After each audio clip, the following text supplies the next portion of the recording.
केदारनाथ मार्ग से हुआ भारी भूस्खलन, पहाड़ी से अचानक होने लगी पत्थरों की बरसात, भारी बोल्डर देख यात्री घबराए।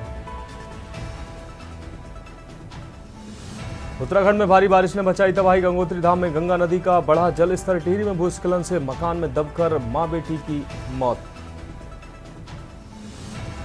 देहरादून समेत 6 जिलों में आज भी खूब बरसेंगे मेघ, भारी बारिश का येलो अलर्ट जारी, यात्रा करने वाले लोगों से की विशेष सतर्कता बरतने की अपील। विधायक काजी निजामुद्दीन और लखपत सिंह बुटोला ने ग्रहण की शपथ, जिम्मेदारियों को निभाने का लिया संकल्प। मंगलौर में जिले में कांवड़ यात्रियों की उमड़ रही भीड़, झांकियों को देखने के लिए लोगों की उमड़ रही भीड़, कांवड़ यात्रियों के साथ लोगों ने लगाए जयकारे। और बीते 3 वर्षों में वनाग्नि के जिन क्षेत्रों से आई सबसे अधिक घटनाएं, उनको किया जाएगा चिन्हित, की जाएगी जीआईएस मैपिंग। आप देख रहे हैं के न्यूज, खबरों का सारथी।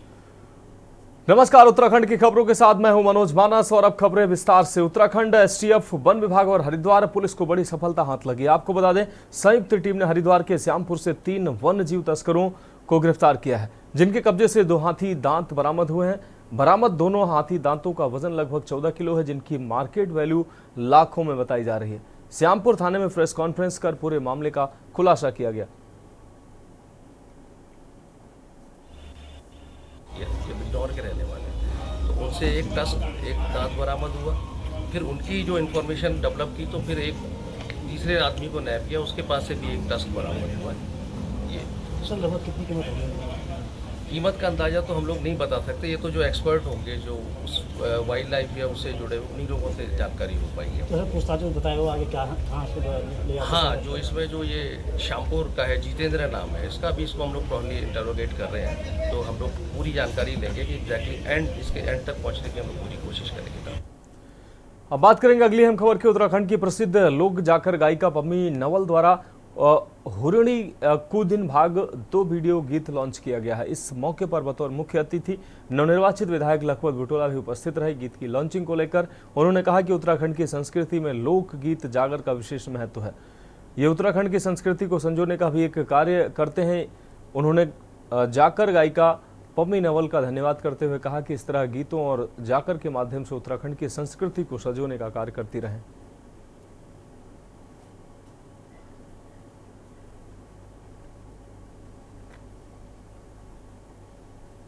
लेकिन ऐसे इस तरह के जो प्रायोजन है और जो लोग इस तरह की लोक संस्कृति और लोक गायन से लेकर हमारे जागरों की जो परंपरा रही है, विशेषकर पहाड़ में आप देखो, पहाड़ी अंचलों में ये जागर का जो बहुत लंबे समय से एक परंपरा रही है और इसको लेकर के आज लोग आ रहे हैं आगे। तो मैं पम्मी नवल जी को इसके लिए बहुत बहुत धन्यवाद देना चाहता हूँ। उनकी बहुत सारी उनको ढेर सारी शुभकामनाएं देना चाहता हूँ और मैं चाहता हूँ कि इस क्षेत्र में वो लोग गायकी से लेकर लोक जागर के क्षेत्र में बड़ा नाम करें और इसको और बड़े स्तर पर काम करें। अब अगली खबर की बात करेंगे। कांग्रेस के श्री केदारनाथ धाम प्रतिष्ठा रक्षा यात्रा कार्यक्रम के तहत आयोजित जय गंगा जय केदार पदयात्रा देवप्रयाग होते हुए श्रीकोट पहुंची है। हरिद्वार हर की पैड़ी से शुरू हुई इस पदयात्रा का केदारनाथ धाम में जाकर समापन हो जाएगा। पदयात्रा में शामिल कांग्रेस के प्रदेश अध्यक्ष करण महारा तथा राज्यपाल बिष्ट ने कहा कि केदारनाथ धाम प्रतिष्ठा बचाओ पदयात्रा में सैकड़ों कार्यकर्ता जुट रहे हैं। संस्कृति, इसकी देव संस्कृति के संग खिलवाड़ हो रहा है और हमारा फर्ज भी है कांग्रेस के कार्यकर्ता होने के नाते, देश में जो लोग नफरत फैला रहे हैं, धर्म के नाम पर पोलराइजेशन और वोट तो कर रहे हैं, साथ ही भगवानों का कसाईकरण भी करा रहे हैं और मदद कर रहे हैं उसमें। उन लोग पूरे विश्व के सनातन धर्मियों के सामने हम एक्सपोज करें। सोने की चोरी में 1-2 साल तक जवाब नहीं देते, शंकराचार्य जी का अपमान करते हैं, केदारनाथ जैसे ज्योतिर्लिंग के गर्भगृह का खुद मोदी जी अपमान करते हैं, वर्षों तक तपस्या करने वाली कृष्णा माई की गुफा का नाम अपने नाम पर रखवा लेते हैं। तो इन सारी चीजों का हम विरोध कर रहे हैं। जोशीमठ में जो वो हमने देखा है, पूरा जोशीमठ बर्बाद हो गया। केदार बनाने की क्या बात है, उसी चीज को लेके ये यात्रा निकली है। धर्म बचाने की यात्रा है ये और यहाँ के टूरिज्म को बचाने की ये यात्रा है। और जो हमारे धाम है जो कि विश्व प्रसिद्ध है, उसको बचाने की यात्रा है। यदि ये धाम नहीं होंगे तो विश्व में हमारा क्या नाम होगा। और इन धामों की बदौलत ही हमारे क्षेत्रपाल, हमारे रक्षक है। धार्मिक यात्रा है, लोगों को जन जागृत करने वाली यात्रा है और साथ में जो दो भाइयों की जो पार्टी है उस पार्टी को ये बताने की भी यात्रा है। 12 ज्योतिर्लिंग है, उसमें हमारे केदारनाथ धाम जो एक ज्योतिर्लिंग है वो केदारनाथ धाम पे ही है। वो केदारनाथ से वो हिमालय से हट करके कहीं पर नहीं जा सकता है। और जो लोगों को बेवकूफ बनाने की जो उन्होंने कोशिश की, एक धन संपदा जोड़ने के लिए उन्होंने एक काम किया है, एक व्यापार करने के लिए उन्होंने एक काम किया है। हमारी इस यात्रा का उद्देश्य है।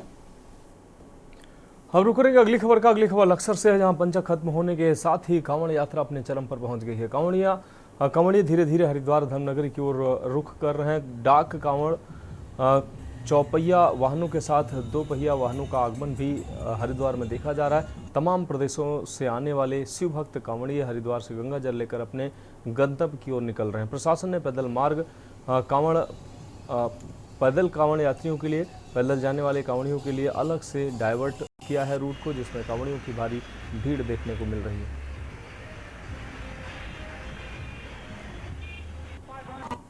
खत्म होने के साथ साथ ही पुलिस प्रशासन ने डाइवर्जन प्लान भी लागू कर दिया है। जो शिव भक्त है वो हरिद्वार जल लेने के लिए पहुंच रहे हैं और पंचक खत्म होने के साथ साथ ही डाक कावड़ का जो रेला है वो हरिद्वार की तरफ रुख कर रहा है। साथ ही दोपहिया वाहन का भी रेला इसी तरीके से जो है हरिद्वार लक्सर स्टेट हाईवे पर देखने को मिल रहा है। पुलिस प्रशासन के जवान तमाम जो है ड्यूटी पर तैनात किए गए हैं, यानी कि चेकिंग पॉइंट बनाए गए हैं। आप देख सकते हैं कि जो पुलिस कर्मचारी हैं वो फिलहाल जो है ड्यूटी भी दे रहे हैं। और हाईवे NH 58 पर भी जो कावड़ियों का रेला है वो साफ तौर पर देखने को मिल रहा है। देख सकते हैं कि जो कावड़िए हैं वो हरिद्वार यानी कि हरिद्वार की जो तमाम जो पार्किंग है वहाँ पर अपने वाहन पार्क करेंगे और उसके बाद हर की पौड़ी से जल उठा करके अपने अपने गंतव्य की ओर निकलेंगे। हालांकि पुलिस प्रशासन का दावा है कि 80 लाख से अधिक जो कावड़िए हैं वो अभी तक हरिद्वार पहुंच चुके हैं। और साथ में यानी कि जो कावड़ पटरी से पैदल जाने वाले जो शिव भक्त हैं वो भी इसी तरीके से अपने अपने गंतव्य की ओर निकल रहे हैं। आप देख सकते हैं कि तमाम जो प्रदेशों से शिव भक्त हैं वो हरिद्वार की तरफ रुख कर रहे हैं। हरियाणा की बात कर ले या फिर मध्य प्रदेश की, उत्तर प्रदेश की, तमाम प्रदेशों से जो कावड़िए हैं वो हर की पौड़ी के लिए जो है निकल पड़े हैं। यानी कि भक्तों की जो भीड़ है वो अभी इसी तरीके से देखने को मिलेगी। हालांकि 2 तारीख का जो जल अभिषेक है, जल अभिषेक से पहले भी जो दोपहिए वाहन है उसको लेकर भी पुलिस प्रशासन मुस्तैद है, क्योंकि 2 तारीख से पहले यानी कि शिव भक्त जिस तरीके से हरिद्वार पहुंचेंगे, यानी कि जो कहीं ना कहीं दोपहिए वाहन है उनका जो जमावड़ा है वो देखने को मिलेगा। पुलिस प्रशासन के लिए फिलहाल कावड़ यात्रा को सकुशल संपन्न कराना एक बड़ी चुनौती साबित हो रहा है। कैमरा पर्सन के साथ रामगोपाल, के इंडिया, लक्सर। अब रुक करते हैं अगली खबर का। खबर देहरादून से है, जहां हर साल वनाग्नि की घटनाओं से सैकड़ों हेक्टेयर जंगल जलकर तबाह हो जाते हैं। वनाग्नि को लेकर वन विभाग की तमाम कोशिशें भी इस वनाग्नि के सामने विफल नजर आती हैं। इसको लेकर अब वन विभाग वनाग्नि के कारणों की गहनता से जांच कर रहा है, जिसमें बीते 3 वर्षों में वनाग्नि की जिन क्षेत्रों से अधिक घटनाएं सामने आई हैं उनको चिन्हित किया जाएगा, जिसको लेकर अपर प्रमुख वन संरक्षक निशांत वर्मा ने कहा कि इनकी GS मैपिंग की जाएगी।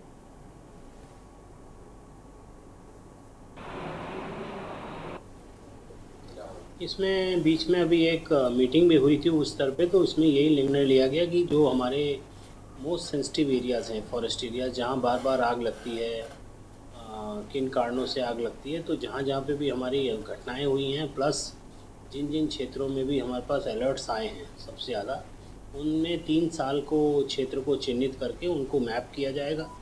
GIS प्लेटफॉर्म पे उसकी जो है मैपिंग की जाएगी और फिर उन जो संवेदनशील क्षेत्र हैं उनमें क्या विशेष व्यवस्था हमें करनी होगी, चाहे वो संसाधनों को जुटाने के लिए व्यवस्था है या अतिरिक्त ह्यूमन रिसोर्स उपलब्ध कराने के लिए व्यवस्था है।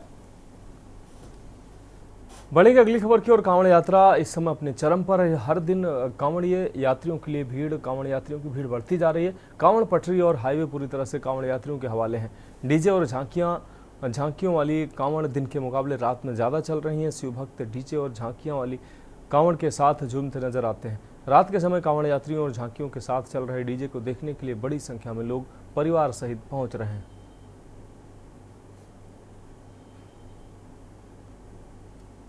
इस वक्त कांवड़ यात्रा चरम पर है। हर दिन कांवड़ियों की संख्या लगातार बढ़ती जा रही है। हाईवे की बात करें या फिर गंगनैन पटड़ी की बात करें, हर जगह कांवड़िए दिखाई दे रहे हैं और ढोल बाजों के साथ, डीजे के साथ नाचते गाते अपने गंतव्य स्थल पर चल रहे हैं। मैं आपको दिखाना चाहूँगा ये हाईवे NH 334 है। काफ़ी तादाद में यहाँ कांवड़िए हैं। पुलिसकर्मी की भी व्यवस्था की गई है। डीजे मैं आपको दिखाना चाहूंगा, जैसे कि डीजे चल रहा है, डीजे के साथ बड़े बड़े डीजे चल रहे हैं, सुंदर सुंदर झांकियां भी चल रही है, उनके साथ कावड़ी चल रहे हैं। और जो स्थानीय निवासी उनको देखने के लिए काफी तादाद में यहाँ आए हुए हैं। जैसे ही शाम होती है और रात को स्थानीय लोगों की काफी देखने की तादाद बढ़ जाती है और कावड़िए हाईवे पर पूरी तरह अपना रंग जमा चुके हैं, हाईवे पर कब्जा कर चुके हैं। ये हाईवे NH 334 से मैं आपको दिखाना चाहूंगा, एक सुंदर झांकी जैसे कि हाईवे से गुजर रही है, डीजे के साथ गुजर रही है। होलों की संख्या लगातार बढ़ती जा रही है और आने वाले दिनों में कावड़ियों की संख्या और ज्यादा बढ़ने की संभावना जताई जा रही है। बात करें सुरक्षा को लेकर तो सुरक्षा के लेकर पुलिस कर्मियों की भी ड्यूटी तैनात की गई है ताकि कोई अपनी घटना ना हो। के न्यूज के लिए मंगलौर से अकील अहमद।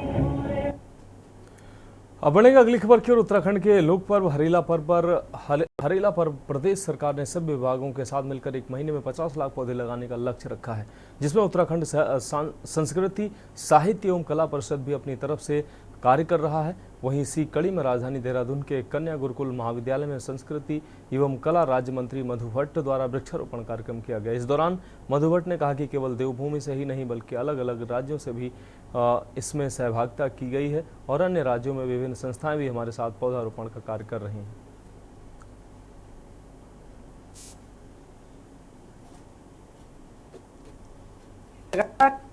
16 तारीख से जो हरेला महापर्व हमारा होता है, हरियाली महोत्सव, हम पूरे उत्तराखंड देवभूमि में ही नहीं बल्कि अलग राज्यों से भी इसमें सहभागिता की गई, क्योंकि विभिन्न संस्थाओं ने इसमें सहभागिता की। मेरे साथ करीब 100 के करीब संस्थाएं जो हैं वो लगातार अन्य राज्यों में भी लगा रही हैं। और हरेला महापर्व हमारा इस बार लगातार जारी है, क्योंकि आपने देखा होगा कि जिस प्रकार से इस बार भयंकर भीषण गर्मी, अगर मैं प्रकोप कहूँ, उसको लेते हुए आम जनता में भी मैं कहूँगी एक अभियान और एक मूवमेंट सा जारी हो गया है कि नहीं, हमें वृक्षारोपण करना है। और फलदार वृक्ष जो है वो घरों में लगाए जा रहे हैं और जो छायादार वृक्ष हैं वो सड़कों में लगाए जा रहे हैं।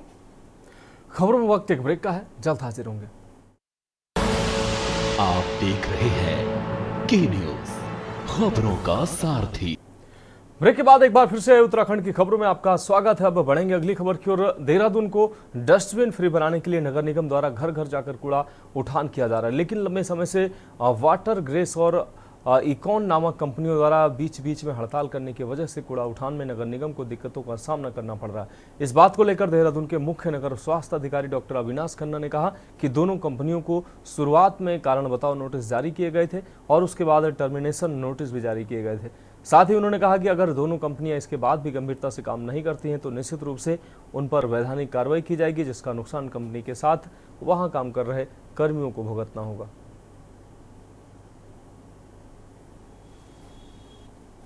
देखिए, जो नोटिस जारी किए गए हैं वो प्राथमिक तौर पे जो है शुरू में जो है हम लोगों ने कारण बताओ नोटिस जारी किए थे और फिर जो उसके बाद हम लोगों ने टर्मिनेशन नोटिस भी दिया था, जिस पर अगर वो लोग उनकी तरफ से गंभीर से जो है कार्य नहीं किया जाएगा तो निश्चित तौर पे जो है उन पे जो है वैधानिक कार्रवाई की जाएगी, जिसका नुकसान जो है कंपनी के साथ साथ जो कार्यरत कर्मचारी हैं उन लोगों को भी उसका भुगतना पड़ेगा।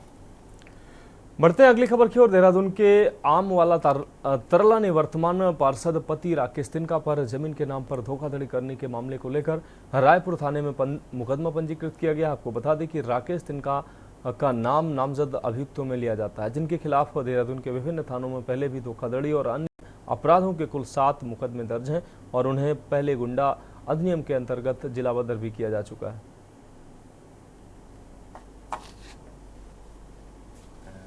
वादी हैं कशिन वालिया, तो उनके द्वारा एक तहरीर जो है थाना रायपुर पर दी गई थी, जिसमें अभियोग पंजीकृत किया गया है।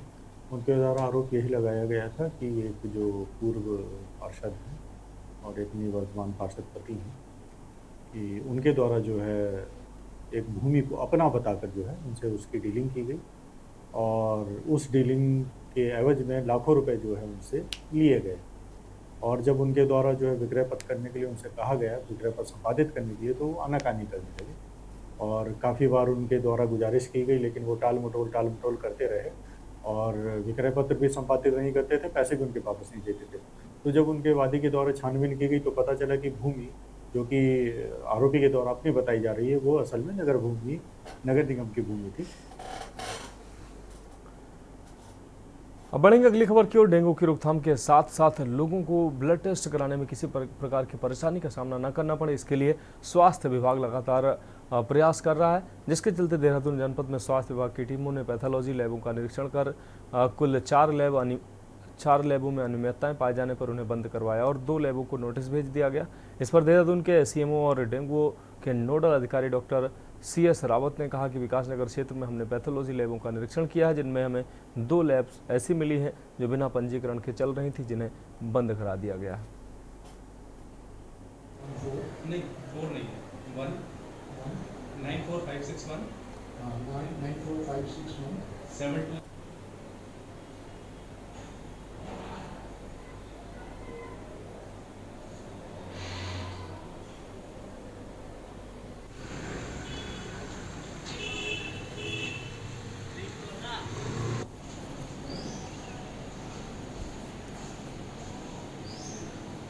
हाँ, ये कल हमने पचौदून में विकास नगर वाले एरिया में कल हमने निरीक्षण किया है लैब्स का। तो उसमें हमें काफ़ी सारी लैब्स मिली हैं, जिनमें कि कुछ लैब तो 2 लैब तो बिना रजिस्ट्रेशन के ही चल रही थी, तो उसको भी हमने बंद करवाया है। एक लैब में जो है पैथोलॉजिस्ट तो है, लेकिन उनके पास में क्वालिफाइड जो BMLT जो पैरामेडिकल है वो नहीं था, तो उनको हमने नोटिस दिया है। तो इस तरीके से, और क्या नाम है, 1-2 डेंटल हॉस्पिटल थे, वो अपना बिना रजिस्ट्रेशन करे, बिना डॉक्टर के ही डेंटल हॉस्पिटल चला रहे थे, उसको भी हमने मौके पे ही तत्काल हमने उसको बंद कराया। एक लैब में भी बिना कोई उनका हॉस्पिटल में लैब चल रही थी, हॉस्पिटल का तो रजिस्ट्रेशन था उनका, लेकिन लैब का कोई रजिस्ट्रेशन नहीं था, ना तो वहाँ कोई पैथोलॉजिस्ट था और ना कोई वहाँ पे BMLT जो टेक्नीशियन होते हैं वो था, तो उनकी लैब भी हमने बंद करवा दी है। तो कुल मिला के हमने कल 4 लैब बंद करवाई है, 2 को नोटिस दिया है। रुक करेंगे अगली खबर का। टिहरी कैबिनेट मंत्री एवं जनपद प्रभारी मंत्री प्रेमचंद्र अग्रवाल आपदाग्रस्त क्षेत्रों का उन्होंने निरीक्षण करने पहुंचे। उन्होंने आपदाग्रस्त क्षेत्र ग्राम तोली, तिनगढ़, बूढ़ा केदार आपदा राहत शिविर का उन्होंने स्थलीय निरीक्षण किया। स्वास्थ्य, भोजन, बिजली, पानी, साफ सफाई आदि व्यवस्थाएं बनाए रखने के निर्देश दिए। मंत्री ने कहा कि सरकार आपदा प्रभावितों के प्रति संवेदनशील है तथा आपदा की इस घड़ी में शासन प्रशासन प्रभावितों के लिए मुस्तैदी से कार्य कर रहा है।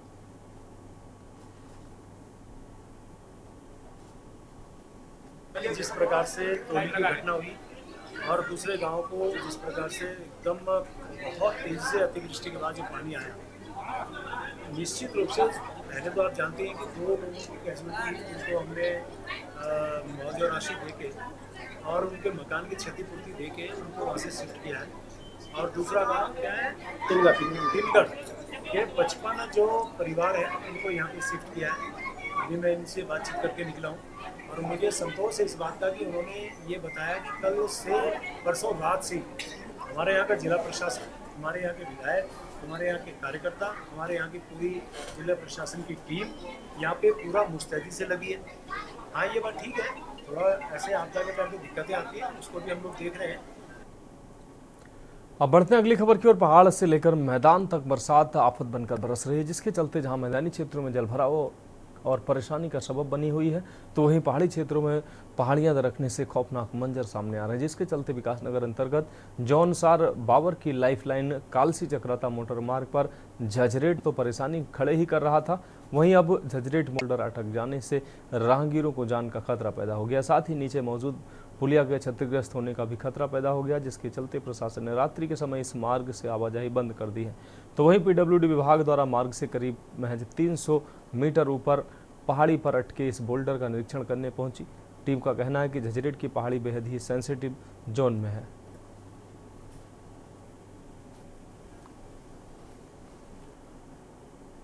अगली खबर का रुख करते हैं। खबर लक्सर से, जहां हरिद्वार, दिल्ली, हरियाणा, उत्तर प्रदेश आदि राज्यों के शिव भक्त डाक कांवड़ से बोल बम के जयकारों के साथ अपने अपने गंतव्य की ओर जा रहे हैं। वहीं पुलिस और जिला प्रशासन ने भीड़ को देखते हुए मंगलौर से लक्सर की ओर रूट डायवर्जन किया है। जहां एक तरफ पुलिस के कंधों पर कांवड़ मेला संपन्न कराने की बड़ी जिम्मेदारी है, तो वहीं पुलिस लक्सर पुलिस अपनी जिम्मेदारी के साथ साथ शिव भक्ति का धर्म भी निभा रही है। लक्सर पुलिस ने रूट डायवर्जन के साथ साथ जगह जगह शिव भक्तों के जलपान की व्यवस्था की। जैसा कि आप देख रहे हैं आज 28 तारीख हो गई है, आज से पंचक खत्म हो गया, इसीलिए आप देख रहे होंगे कि लक्सर से हमारे यहाँ 100% डाइवर्जन हो गया है जो कि सिटी की तरफ को जा रहा है। तो क्योंकि हम वैसे लॉ एंड ऑर्डर की मेंटेन करते हैं, लेकिन क्योंकि शिव भक्ति में भी सभी पूरा हरिद्वार एक धर्म नगरी है, इसलिए पुलिस भी अपनी तरफ से जितना हो सके उतना कॉन्ट्रीब्यूशन करने की कोशिश करती है। इसी में आज हमने एक छोटी सी पहल चलाई है एसएसपी हरिद्वार सर के निर्देशन में। यहाँ पर क्योंकि आप देख रहे हैं मौसम गर्मी का है, शिव भक्त बहुत दूर से आ रहे हैं, तो उनके लिए हम लोगों ने रूह अफ़ज़ा वगैरह की तैयारी करी है ताकि हाइड्रेशन में रहे उन्हें, तथा डिहाइड्रेशन जैसी बीमारियां ना हो। अपनी तरफ से हम जितना भी कर सकते हैं, तो एसएसपी सर के निर्देश में कि जितना जो भी अपना सहयोग दे सकते हैं हम देंगे। तो उत्तराखंड की खबरों में फिलहाल अभी के लिए मेरे साथ इतना ही। मुझे दीजिए इजाजत और आप देखते रहिए के न्यूज़ इंडिया। आप देख रहे हैं के न्यूज़, खबरों का सारथी।